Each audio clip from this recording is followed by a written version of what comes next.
right? I always say, take where you are right now. Do not compare yourself to where you might have been if you were an athlete at one point or in the best shape of your life. But like really, really, again, like pay attention. Where are you right now? And just make those small changes. What is going on, everyone? Welcome to Impact, Income, and Influence, the #1 show for monetization on the internet. My name's Steve Werner, your host, and I am joined today by Kelly Altman. Kelly runs a super successful fitness program showing women that are super busy how they can have everything that they want out of life. Her partner, Jay, was on the show a couple weeks ago. Absolutely amazing couple, but she does her own business, and I'm so excited to have her on. She is so full of energy. She left corporate to become an entrepreneur. She wasn't always this entrepreneur masterpiece that she is now. So I'm going to let her start at the beginning. Kelly, welcome to the show. Thanks so much, Steve. I'm excited to be here. So tell us where all of this started, because you didn't grow up in an entrepreneur family. You didn't really know what that word was until you met Jay. So take us back to the beginning. Yes, that is so true. So I grew up with a dad who worked for corporate America for 22 years. And before I went to college, I actually moved around 13 times because every time that he got a new position in the company, he got a promotion, was doing what was best for the family and taking that job, then we would move. And I'm the oldest of 4 kids. And so I grew up absolutely thinking that you graduate from college, you get a job with a corporation that will take care of you, you've got the insurance, you've got all of the benefits, and you just do what you've got to do to climb that corporate ladder. And so that was really all I ever knew, all I ever saw, and what I completely expected for my life until I met my husband. I mean, I think that's pretty normal. I mean, I think that's what most American kids grow up with. They go to school, they're like, I'm going to college. All their parents want them to be doctors, lawyers, get a corporate job, safe, insurance, like you mentioned. I know that is a huge concern of a lot of people. So first off, 13 moves before you went to college. What was your favorite place to live and what was your least favorite? I'm going to throw a state under the bus, but it might have just been my least favorite was probably when I moved to Oklahoma in 7th grade. And that was probably just because I was in 7th grade. That's a very awkward, very hard time to move. And I'm not a huge fan of the heat and humidity. So it just wasn't a great experience there. But from there, my junior year of high school, I moved to Minnesota, and I will clearly just say that I fell in love. I fell in love with it here. I fell in love with even the weather, but just more the attitude of the people in Minnesota. And so that's where I live now. So I graduated from high school here in Minnesota, in Edina, which is the town over from where I live now. And then I went to college and moved back after 4 years because I just kind of knew this was where I wanted to raise a family. Awesome. So you went to college, and what was your major in college? What was the plan? Yeah, funny you should ask. So I went to college initially for business, and it was not working well for me. It was very difficult. There were a lot of math classes, and it just wasn't my thing. And so I had thought, that was the kind of degree that I needed. But I started taking psychology classes, and I started to learn that I loved like diving into how humans interact, how humans think, and all of those things. And so I switched my major and became a psychology major. And I had thought that after graduating from college that I could go into sales because I love dealing with people. That was what my dad did. He was great at sales and that just sort of connection. And so when I first graduated, I dabbled in a little bit of HR work. And then I remember I had an opportunity to go work for the company that he had worked for kind of his entire career. And that was selling soft drinks. That was not a huge passion of mine. And I also got into an opportunity at a local health club to do membership sales. And so I knew I had fallen in love with fitness and exercise in college. And it had changed my life. I grew up as a very insecure, overweight kid who wasn't on a lot of sports teams because we were moving all the time. I just wasn't athletic. I had it in me, but I quit all sports every time that we moved. And Hang on. so, yes. Hang on a second. Overweight, didn't play sports. Now I won't ask you how old you are, but you look amazing for your age. And you have a six-pack right now, as Jay loves to point out. And I mean, Yes. flex your arms, put your arms up, let the people see those. Like, I'm 45, almost 44. And you look amazing. So for anyone listening to this, that's like, I'm big boned or I grew up fat. There is no reason that you can't get into amazing shape. And Jay told me that you still eat ice cream once in a while. Is that true? Oh yeah, absolutely. So we're going to get to that a little bit later, but you didn't go sell soft drinks because not healthy, not fun, not your passion. You started working at a gym. You started doing sales as a psychology major. Yes. Yes, which I adored. And so I started doing membership sales. I really, and maybe that's the part, like, as I'm thinking through this now, that kind of could have tipped me off that I could be an entrepreneur. I had a little bit of that entrepreneur spirit because I just knew that I needed to focus on something that I was passionate about. And even if I was just going to get my start, I wanted to be in a health club. I thought if I can just talk to people about fitness all day long, I will be happy. And I want my energy and excitement for this thing to show them how they could change their life too. So in doing that, I went and worked for that health club, and I was there for 5 years. That's where I first met Jay. So I think the stars aligned. We met in a sales training, like right away when I started working there, but we were friends for 3 years. He was a personal trainer and I was in the sales department. And so we just knew of each other and we would say hi, and I knew I respected him. I knew he was respected within the company, but it wasn't until actually he left that company and started his own business. He started going out and training people one-on-one, going to their house, that our paths kind of crossed again. And I remember saying to him, like, oh my gosh, you went out and you started this business. That's amazing. And tell me more about that. And then, years led to years. We ended up getting engaged and got married. And then I got to truly see what it was like to live with an entrepreneur. We'll come back to the living with an entrepreneur. I want to know what did he say to you to get you to go on a date with him? Well, it was easy. It really, we knew each other for 3 years. Like, to be honest, it was one of those situations where we were just at the bar. We said hi. We said, what have you been up to? That kind of a thing. We had both just broken up with somebody in the last 2 to 3 weeks. We were kind of both new to being single. And as friends would do, we just started describing why our last relationship didn't work and kind of what we were looking for without any idea that it was each other.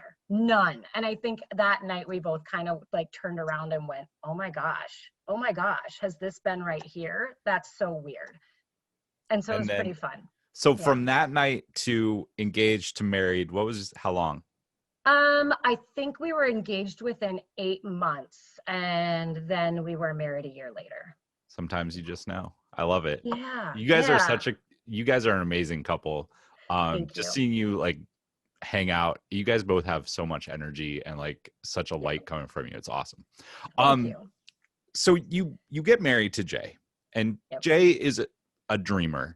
He loves to think of ideas. He would be what we would all call a visionary, definitely born entrepreneur. I'm going to dream, I'm going to do things. How did that fit in with you? Because coming from safe corporate job, insurance, steady paycheck. Yeah. How was that? Did you have a hard time adjusting? What was it like? No, I'll tell you what, I really, I thought about this a lot because I think I have incredible role models as parents, right? You have to have 4 kids and moving all over, and my mom supporting my dad's career and my mom saying, okay, let's go. And they were such a team. My whole life, that's what I saw. I saw a solid team. I never saw complaining. I never saw arguing that one person was getting a better end because one went to work and the other was home and doing everything at home. And so I remember in the early stages of Jay and I's relationship feeling like he had this business, but if there was any way that I could help him, in the early days when he went and got certified as a functional medicine practitioner, he would say, do you want to help like order the supplements and fulfill some of these orders? And I'm like, sure, yeah, I'll do anything. I'll do anything to help. Like, how can I be a team? How can we just be a team? And I think that it was that modeled from my parents. And they still have that to this day of we're all in this together. And so but to answer your question, I mean, I just kept seeing Jay like have new ideas and keep helping people. And after we had our first child, she was born with a lot of health complications that caused her, to be in the hospital for a long time, have a heart surgery, all those things, to where at that point I got under the belief of what I'm doing in my corporate job with all of these benefits and the insurance. That's where I needed to do right now to kind of make that sacrifice for my family. So, and Jay could live out the dream of changing people's lives, but I'm over here helping and supporting with the future of our family. And so in the beginning, it all made sense. And once we got past that, then I started to be like, wait a minute, I really want to change lives too. So that's when it all kind of changed. So how long, because you have 4 children. Yes. So how long was it from like the $1 million baby to moving forward? How long was it before you were like, wait, what? Jay's doing this and I'm stuck in an office? Yeah. Well, it was hard. I mean, I would say, so we got married in August of 2015. Or sorry, not 2015, 2005. We got married in 2005 and our daughter was born just a little over a year later, right? So that whole year that I was pregnant with her, I was scared. I was concerned about like her health because I knew there were problems while I was pregnant. And Jay would come and pick me up. I think he mentioned this when he talked to you. He would come and pick me up from work and he would want to tell me the amazing things he was doing to help his clients. And I would sit in his car and just cry because I had to go back and sit and do something that I didn't love. And thankfully I worked for a company that had amazing people there.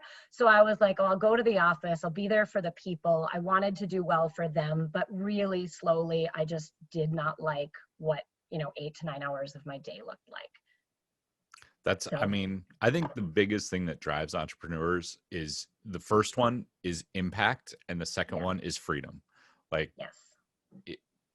If we can change people's lives and like, I think we work more than anybody, regardless of what we say, we're always working, but we love what we do. So it's not like, it's not fighting a 9 to 5. It's like, I love what I do. I get up in the morning, I read a book, I do this, I do that. Like I'm always go on that. And I think every entrepreneur I've ever met, I'd love to hear your perspective on that. So you decided to leave your job. How did that come about? Yeah, good question. So we had, we'd moved out to the suburbs. I was still working that job. We had our second child, and I think our second child was about 1.5 at this point. And Jay just kept seeing me getting increasingly, more like not seeing a path forward with this. And once you have 2 kids, we started thinking, what's it going to look like in 2 years when the oldest goes to kindergarten? Like, I want to be there to get her off the bus. I want to put her on the bus. Like, I don't want to be rushing downtown into this office.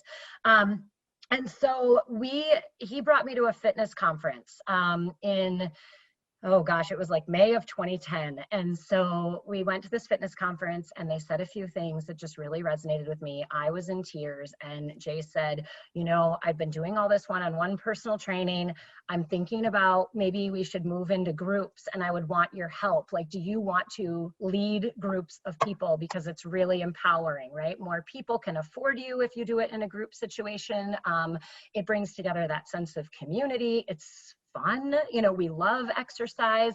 And I said, absolutely, let's do it. Let's do it. It doesn't matter. I have a almost 4-year-old and an almost 2-year-old, but let's start a business. And so we just did. We kind of joined into a program that gave us, sort of a rough draft, like almost like the cliff notes of like, here's how to get this started. Just follow these steps.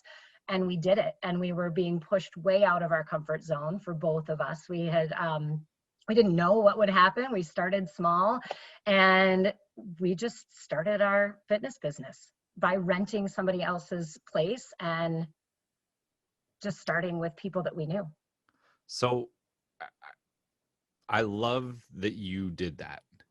What was it really like, though? I mean, come on, you were born in a corporate mentality. You graduated college in a corporate mentality. You had a corporate job with insurance. You had a baby that had a lot of challenges that the insurance paid for. How did you really just decide? Because it wasn't a light switch, I'm sure. No, and it was our side. It was my side hustle. I mean, it was Jay's too, because he still had his one-on-one clients. So for a solid year, it was just our like little passion project. Like, we're just going to do this. And it was just under a year that I quit my corporate job after we started the boot camp. Once we finally realized, oh my gosh, this could have legs and like we could really do this, then I had to say goodbye. And it was hard. I will tell you, like you mentioned that, like on one side, I had my dreamer husband saying to me, this is amazing, let's keep growing. And we were growing and growing. And we went from like one location just a couple times a week to probably fast forward 9 months, we had 5 locations. We were in parks, we were renting other facilities. We had a couple of trainers working for us. And Jay was like, this could just be so much better if we could dedicate all of our time and energy to this. I think you need to quit your job. And a deep breath, right? And then it was a couple of months of talking to my dad, and my dad saying, are you sure? It kind of sounds like maybe you could just have this thing on the side. Sometimes you have to make these sacrifices for your family. And I get it. I get exactly where he was coming from. And I knew that I would regret it forever if I didn't just try. I went through the same thing when I left corporate. I wasn't married. I'm not married. I don't have anything like that. But I had all of my friends in corporate were like, what are you doing? Right. What are you doing? You have a 6-figure job. You do well. You get 3 months off a year. Like, why in the world would you? And I was like, it didn't make sense anymore. And my path was a lot faster. Mine was like 4 weeks. And I was like, you know what? I want to do this. Yeah. And I had owned a business in college, so I kind of knew what to expect. But so you convinced your dad, but really you were probably convincing yourself as much 100%. Yes. So yep. I want to touch on the piece about sacrifices, because I feel like that is definitely something that a lot of people give lip service to. Well, you have to have a safe job. You have to sacrifice for your family. You have to sacrifice for yourself. You want a safe retirement, don't you? And how would you tell somebody that is stuck in that mentality, or having is almost to that tipping point? How would you deal with that? Because do you feel safer now or when you had your corporate job? I see so much more potential and excitement for everything than I think I ever did in that corporate job. Like, I can see a clear path, and I think it really is, like you said, I think entrepreneurs, what I've learned and become just sort of really focused on is just all of that impact. Like, every single day I wake up with a completely different energy that none of the other stuff really matters as much. Like, I'm not even focused on that. Like, do I feel like I have stability? Yes. Do I feel like I have so much more impact than I ever did over there? Yes. And that's exciting. Awesome. I want to pull a little bit more out of that, because so many people I know, they're like, well, if I had the money, I would do it. If I won the lottery, I would do it. If I had any sense. And I guess what I tell people now is, like, entrepreneurs, we have ups and downs with money, like everybody. Yes. That's been something to get used to, right? Yeah. But I think the thing that changed for me is after I went through that cycle once or twice, I was like, you know what? I can make money like that.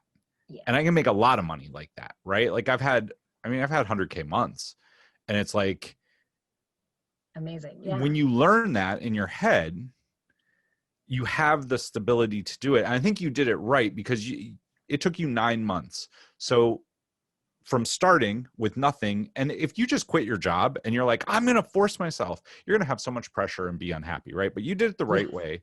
You Yeah. built it up. I mean, it was your side hustle, but how many hours do you think you were working a week? Oh Like my towards the gosh. end of that, right? All the time. Yes. So it was like Yeah. 2 full-time jobs. And at that point, you're Was. like, this has legs and we Yeah. can go do this. Yeah. So at this point, you had 2 children. Is that correct?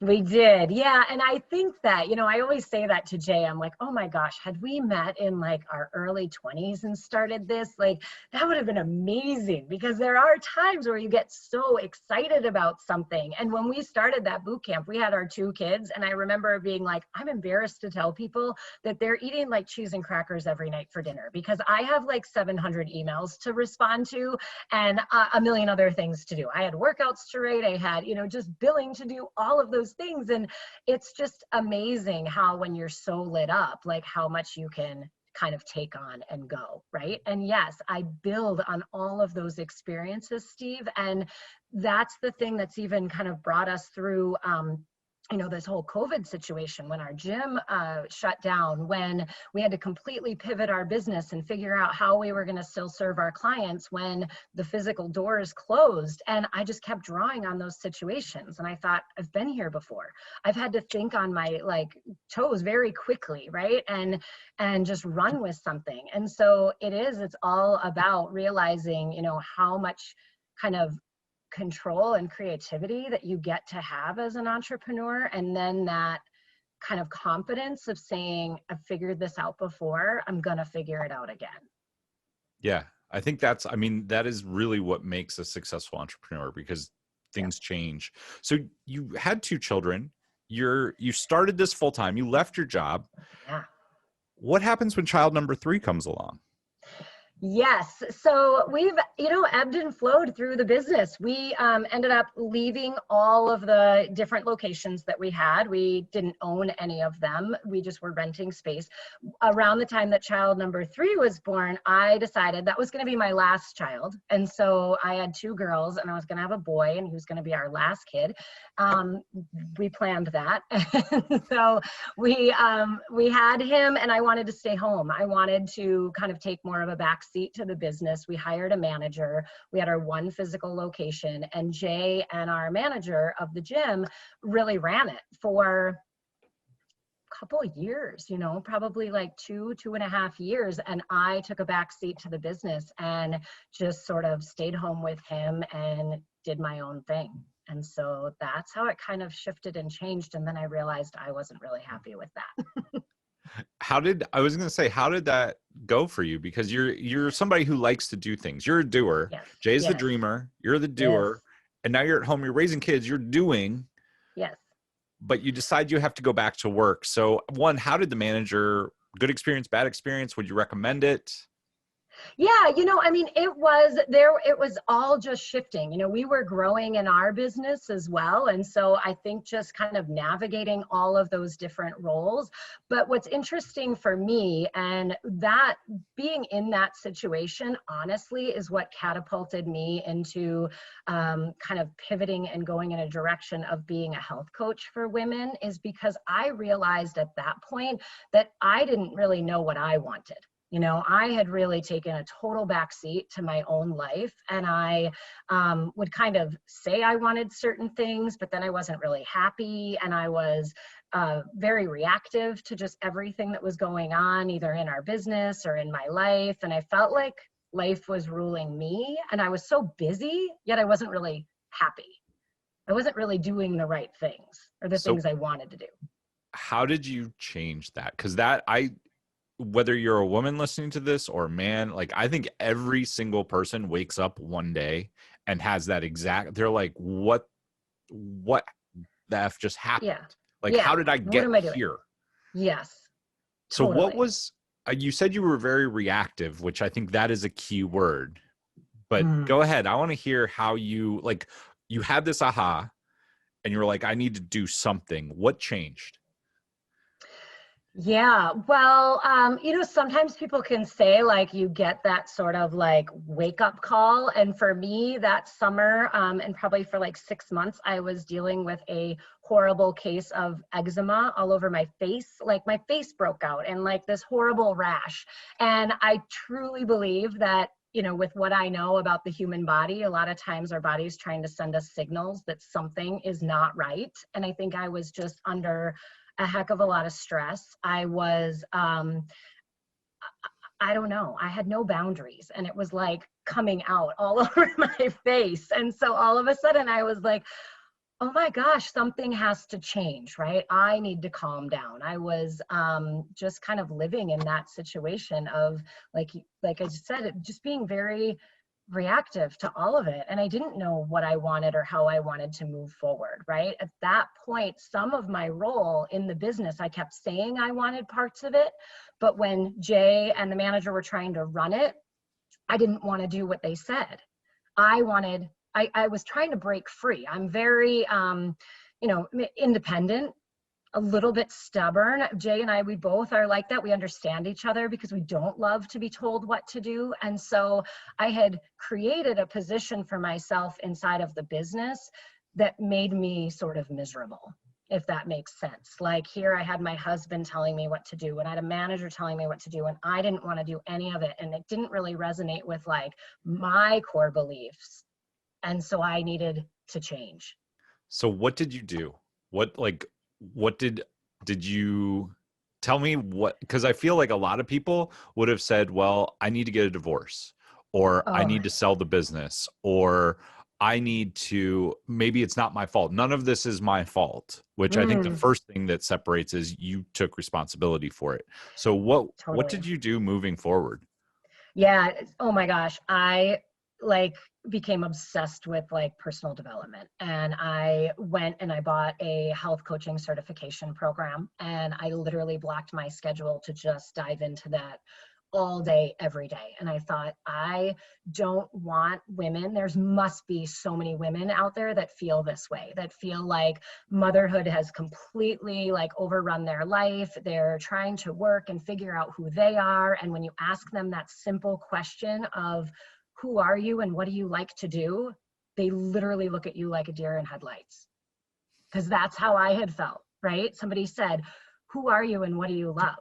I'm like, I don't know. I'm a mom of 3 kids and I run a fitness business. What else is there? Like, I didn't know who I was. I didn't know what I was thinking. I was so used to giving women and people in our gym, like even a diet plan, that I thought, I only know how to eat if I'm on the diet or off the diet, right? And everything was prescribed. Like, just tell me how to think, tell me how to feel. And I started to go, no, like, I want to know, like, what do I want? How do I feel? And then I want to help other people figure out that same question. I So mean, that's how an entrepreneur, I think that's honestly how we have to go through the transformation ourselves. yeah, And then yeah, we're 100%. really good at sharing that and solving that problem for other people, which you kind of got the crash course in leaving your Yeah, corporate job, learning to do it with Jay. And then, so you went out and you kind of built your own side to the I fitness did. business I did. where you're Yeah, helping women that are super busy, have a couple kids, and you're helping them not only get into better shape because that's the physical being, but you're helping them with their mental, right? You're helping them yes. learn that they can be a person. You're helping them learn about some boundaries in a healthy relationship. So talk to us a little bit about what your business looks like today. Yeah, so the business, it's always evolving. And, what's been great is sort of taking our, brick and mortar fitness business and sort of, modeling it or changing it over the years to be, not so much about here's just this diet plan and exercise. It's more about community and helping people like learn lifestyle habits and all of those things. So a lot of a lot of my first clients would come to me because they knew me from being in the gym and they loved, our experience there. And then they wanted more of that individual one-on-one coaching. And so I really just started, building my business with one-on-one clients and loving seeing the transformation that I was getting with people there. And then I kind of grew that into like a side group coaching business. So, not everybody at the gym is a part of kind of my collective, like my private group of women that I coach about, being a priority in your life and being able to show up and create those boundaries, create those lifestyle habits, all of those. But the biggest thing that has changed, I think, and this is, if we can look for the blessings of things you wanted to do pre-COVID, that this whole pandemic has like forced everybody into, is that for probably the past, 9 or so years at the gym, every September and every January, we would run our 6-week body transformation program, which was, huge on this is the diet to eat. This is, you come in and do your workouts. You get prizes based on who could lose the most amount of weight. And it was awesome. I mean, it was the best way to get people like into our world, knowing the exercise, all of those things. However, as a health coach for women, I started to see like, oh my gosh, when they leave this, they just go back to these old habits, and they haven't really learned, like, what do they love to eat? Like, what are the things that they could do first thing in the morning, or the ways that that they could think, and all of those things that could really make this transformation be lifelong. And so I kept saying to Jay over the past couple of years, I love being a part of this program, but it doesn't align with like how I coach anymore.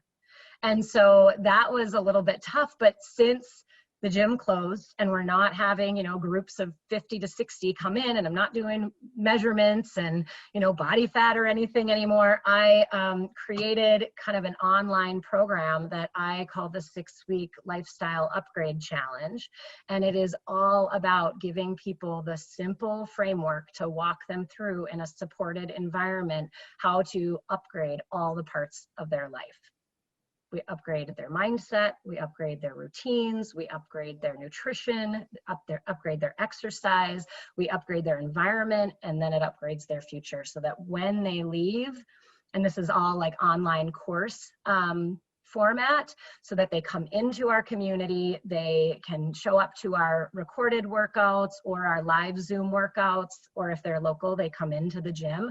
But that's been huge. I mean, that has been like the thing that has given me, so much, but like completely lit me up over the past couple months.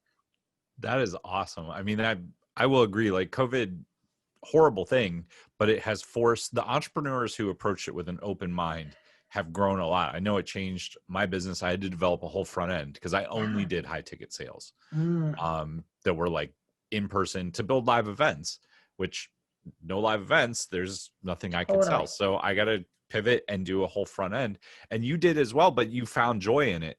And you're actually probably getting better long-term results for the women that are involved. Yes, absolutely.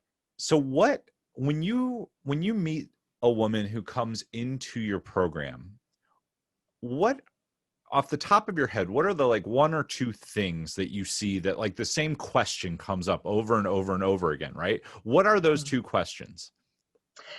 Well, I guess one of my very favorite, a lot of women, especially right now, right? They want to know, what can I eat to lose weight?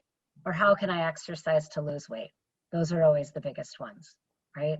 And what I've learned is that what you eat is literally like a slice. It's like 20% of what actually matters. And that it's really about why you're eating, how you're eating. Like there are so many other things that come into it versus just what you're actually eating. Like I think that almost everybody, right? I think isn't it Tony Robbins that says if somebody were to ask you like, well, what should I eat? If I were to say, what do you think you should eat?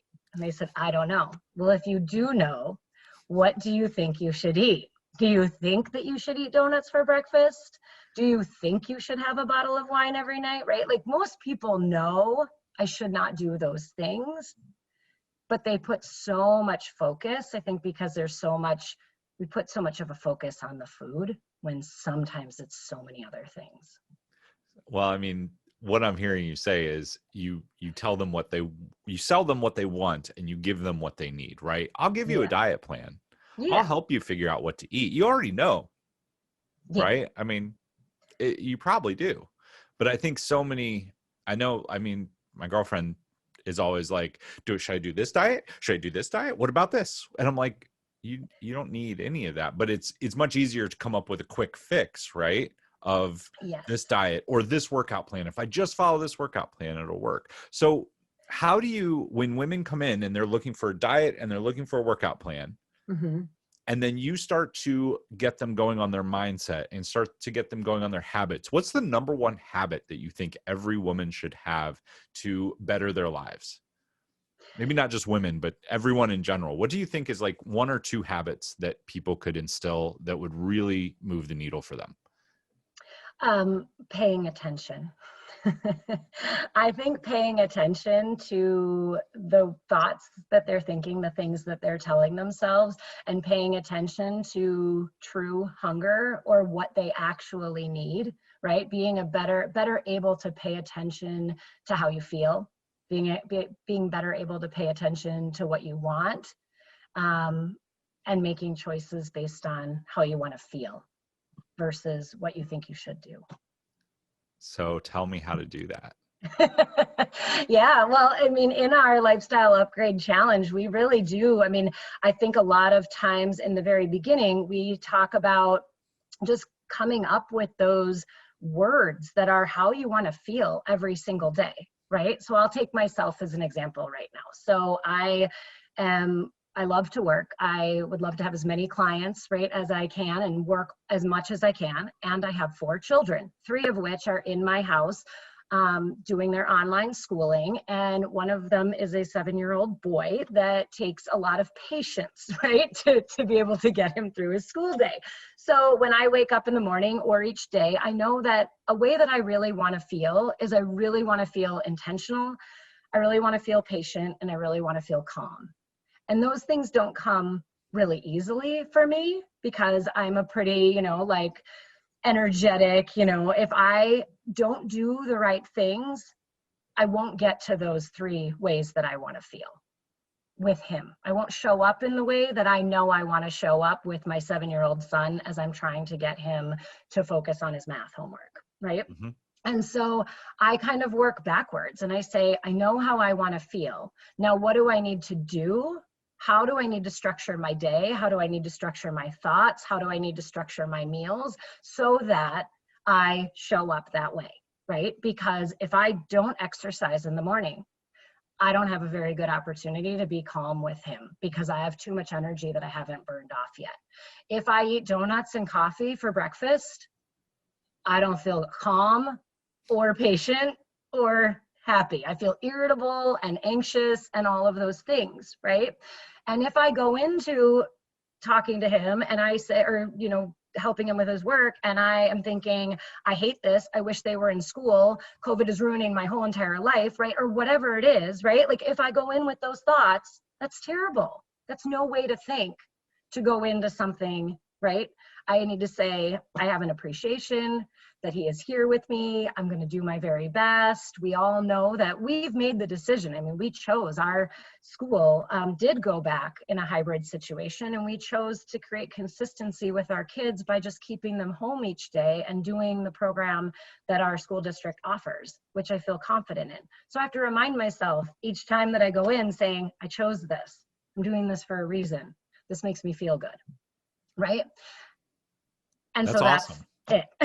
I mean, I think that is it, because it's a story you tell yourself about what is going on. How can I set myself up for success? What's a simple plan? It doesn't have to be a long 3-page plan. Just bullet point it out. What do I need to do to get up in the morning and to feel my best? What do I need to focus on?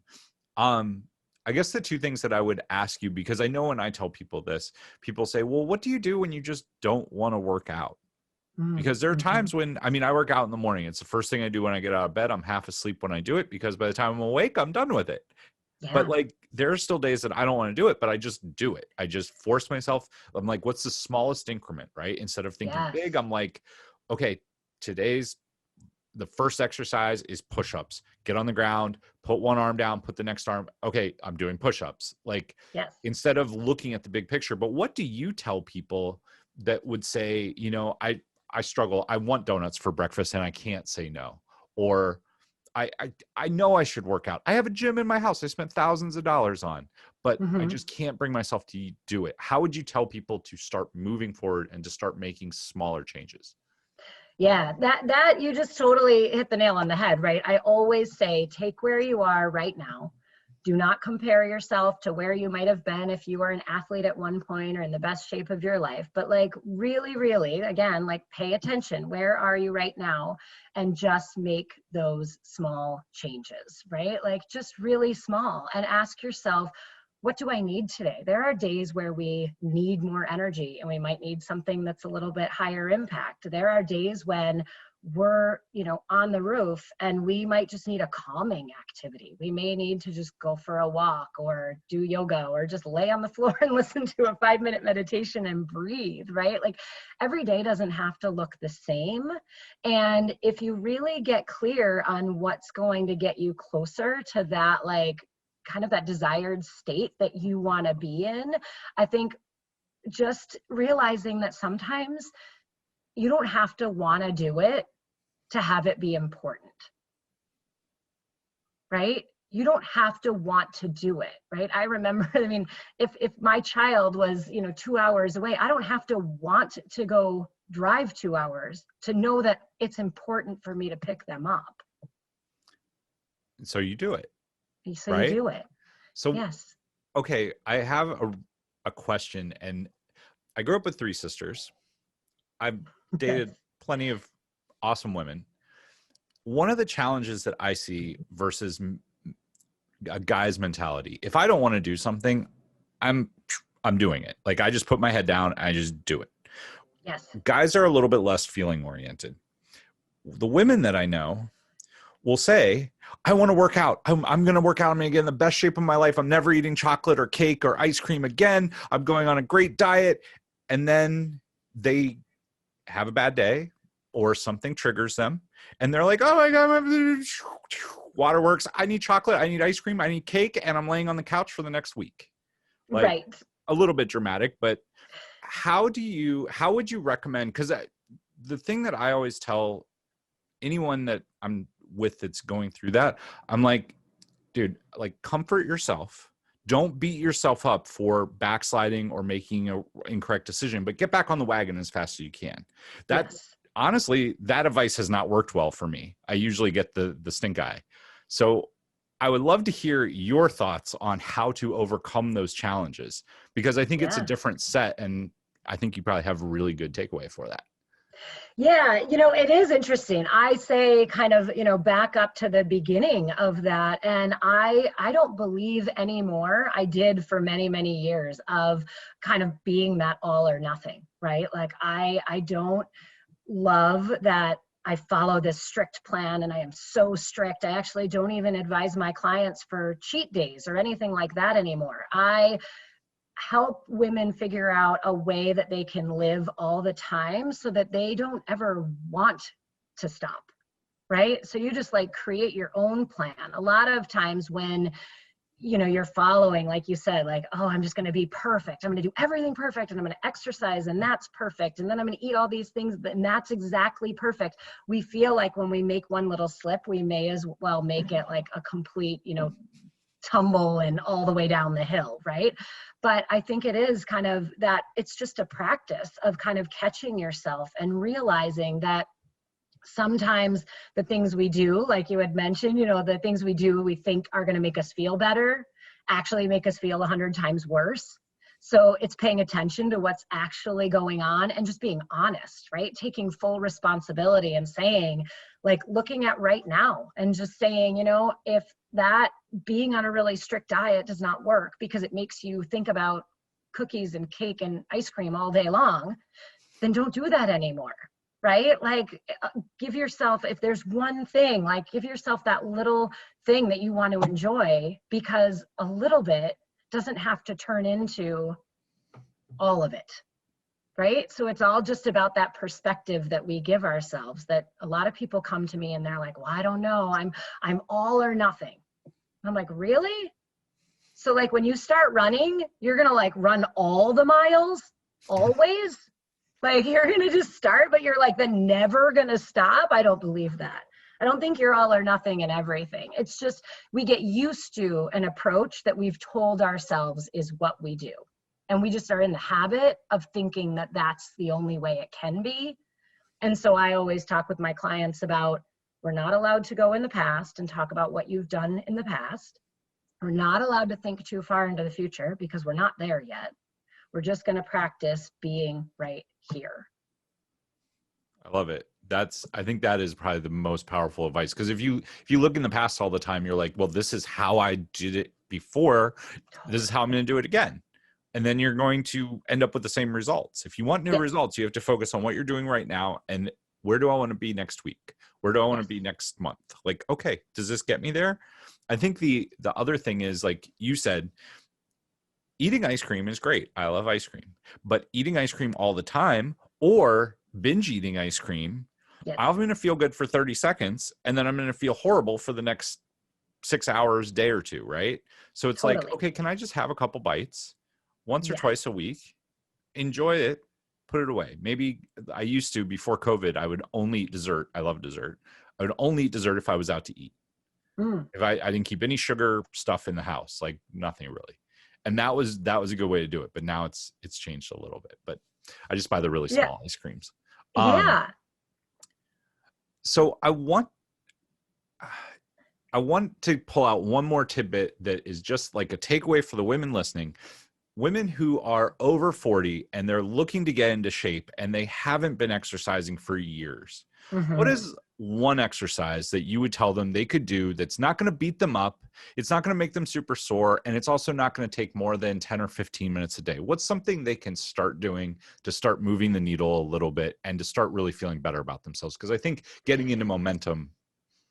Totally. Oh my gosh. I love that question, Steve. I'm so glad that you asked, because I would tell every single woman over 30 and definitely over 40 and 100% over 50, anything with resistance. Just pick up any sort of weight and do anything that you can, right? Because I think that what happens, I have a history, I always say my first love is running, because I got in and that's how I started on my exercise journey. As I ran 8 marathons, like in my 20s up until my mid 30s maybe.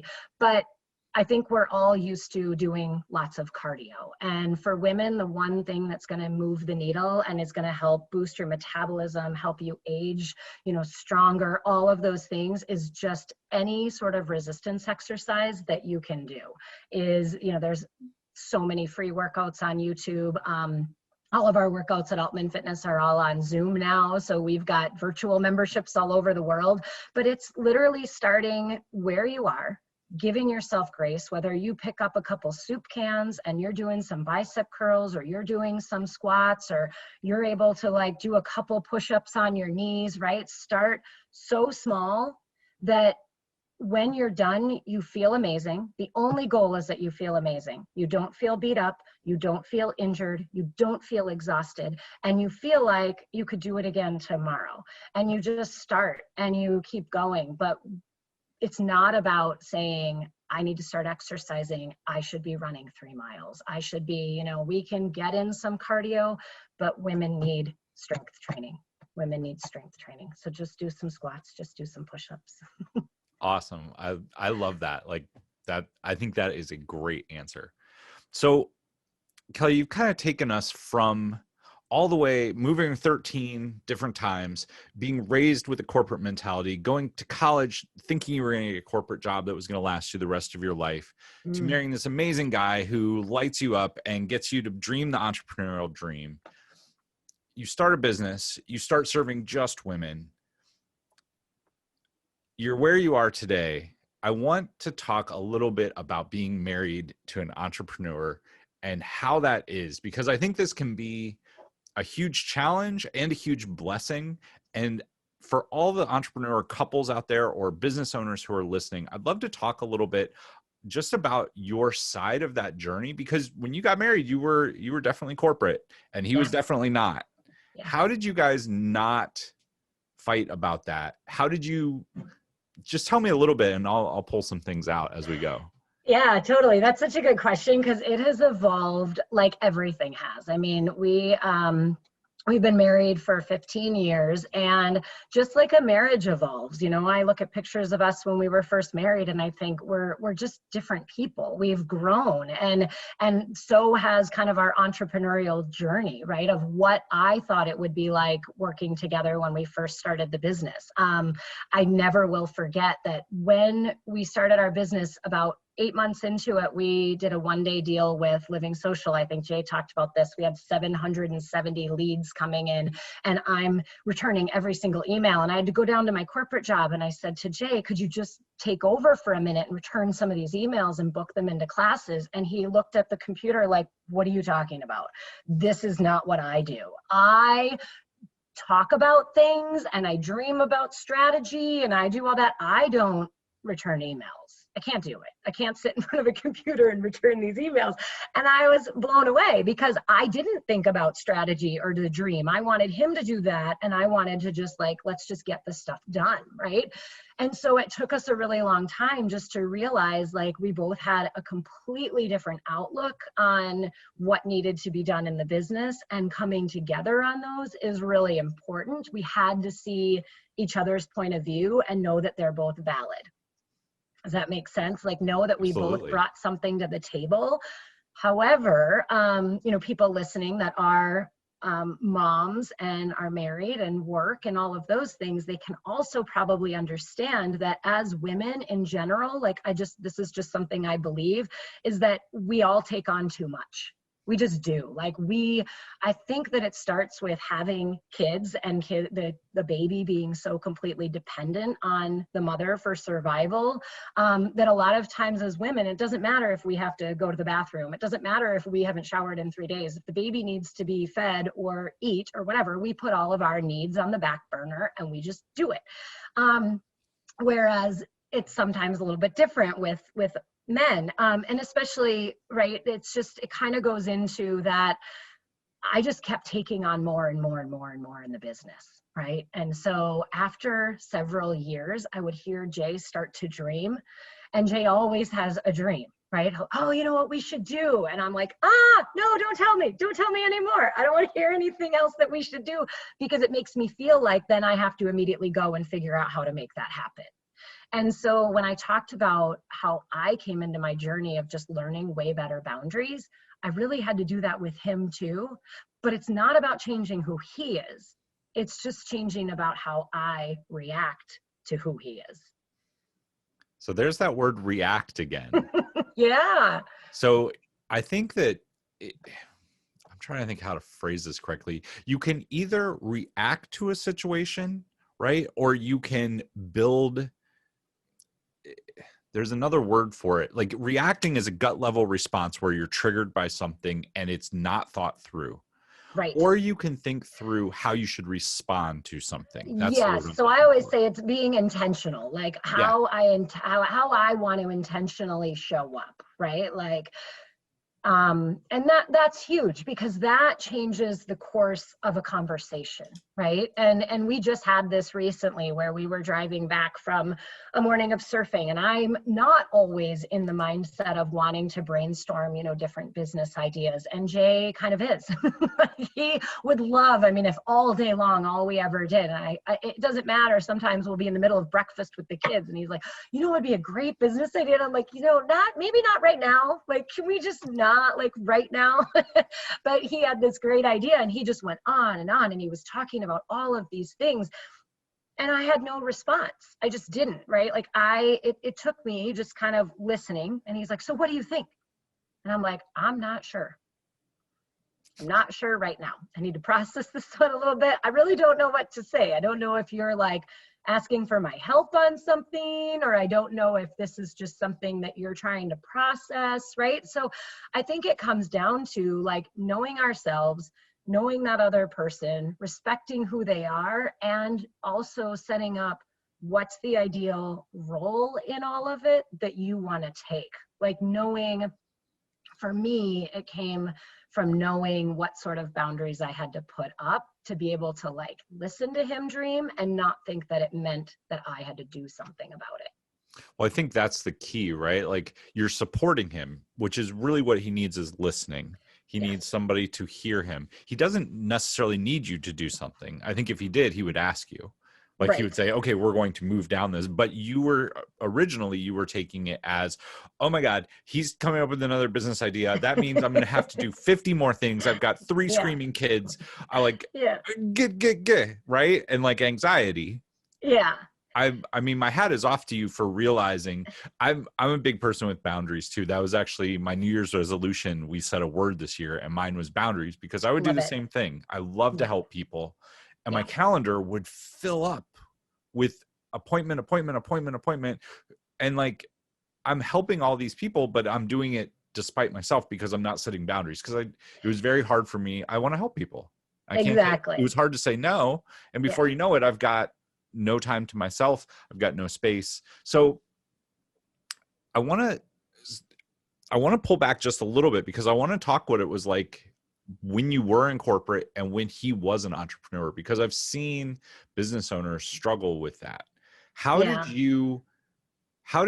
Was there ever tension because he was over here dreaming and like doing his thing and you were like a corporate job that you didn't love going to? I know one of the stresses that I've seen in my relationship is I've had girls I've dated be like, you have it great. You love what you do. You get to sit at home and do your stuff. And I'm like, well, it's still stressful. It's still hard. It's still work. I just enjoy it.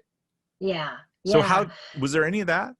You know, I honestly, it's like, I don't even remember now. I think that we didn't have much of it. We didn't have much time. And I think because of having kids, you know, right away, it was just so blurred. And he wasn't at the level of entrepreneurship of, you know, where he is now. It was just sort of like he had his, you know, he was kind of a solo entrepreneur and would just go and, you know, see his clients. And then I would get involved. I always wanted to help, you know, and so there was just that little bit. And then it wasn't until we kind of started the boot camp that it grew bigger. So no, I don't think that I think we were just so young and new to it that it didn't really matter. And it was kind of like a blip, right? But I think the biggest thing now, I mean, one thing you said with boundaries that I wanted to go back to is that, don't get me wrong, like there are times where like something will need to happen and neither one of us want to take on anymore, right? Like in the business, like there was something with our website a couple weeks ago and he's like, this needs to be changed. And I'm like, great, then go in and change it. And he's like, well, I'm not looking to take on anymore. And I'm like, well, then neither am I, you know? Like, there are always those times where we're just kind of like, there are just those things that like nobody needs to do. And so then you have to think, okay, is this going to be a quick second? Is this really matter? Right. But there's always those just little things. But in our life and our family, I think it just becomes so much more of like, we're a team and we're all on the same team. And so one thing I didn't mention is that right when my kind of health coaching business was taking off, this was end of 2017, we came back from Tony Robbins' event and we were like really like super clear on how, you know, my health coaching business, who I was modeling and like all these things. And I just had all these visions and knew what I was going to do. And literally 3 weeks later, I found out I was having another baby. And it was like the biggest surprise ever because we had been done having kids. I had lost myself in motherhood a couple times and thought, no, this is my time. I'm ready to go and like do what I want to do. And now, oh my gosh, my whole world has come like what I thought like crashing down. But then of course, yes, I'm so excited. This will be a great gift for our family. And that taught me more about like asking for help, setting boundaries, going so all in on what I want and being able to show up, right, as like the happiest, healthiest version of myself, to show my kids like this is what people do, and this is what I want them to remember me as. Like, oh, my mom, we had a new baby, and sure, we had to help out more, but like she was, really just so happy and going out there and still building her business. Like, those are the things I want them to think of. And our whole family shifted, and we all just had to pitch in, right? Like, we're all on the same team. We all just played different roles. Well, you mentioned the word team. You brought that up earlier. Like, your marriage, your relationship was all about being a team. How can we support each other? How can we grow together? And I don't think, to anyone listening, I don't think that you mean that like it's not perfect, right? You still have moments where you're like, I'm not doing the website. Of course. Like, yes. But at the end of the day, you know that you have each other's back. Your kids are helping. Like, you're building a team. When you came on the Zoom call, what was the title of your screen? Oh, yeah, it said Team Altman. That's true. But that's the Zoom that the gym uses. And so I couldn't put that. So it's for Altman Fitness. But you're right. I have my Zoom says Team Altman. Yeah. I mean, I that's think funny. That is pretty awesome. Yeah. Kelly, it has been great to have you on. Like, we covered so much, like from corporate to becoming an entrepreneur to marriage boundaries to all of it. I just want to say thank you so much. You have been an absolutely amazing guest. If people are looking to either come to your fitness program or get in touch with you, where's the best place for them to reach you? Yeah, absolutely. Our fitness business is called Altman Fitness. And so that's just online at Altman Fitness. For my health coaching, I have kellyaultman.com, and I'm on Facebook as Kelly Altman Health Coach, and on Instagram at kelly.altman. And that's really just kind of all the places that I show up. And you're right. It's not absolutely, like, even my Instagram, it's not picture perfect. It's not like, I am all about taking imperfect action, and just it's served me so well, is just taking action. We don't have to wait till things are perfect. Not everything's going to be at the exact right time, but if we just keep going, then it's amazing what you can look back and say, I've built all of that. It's pretty cool. That is awesome. Well, Kelly, thank you so much. To everybody listening, thank you so much for tuning in today. Until next time, take action, change lives, and make money. We'll see you soon.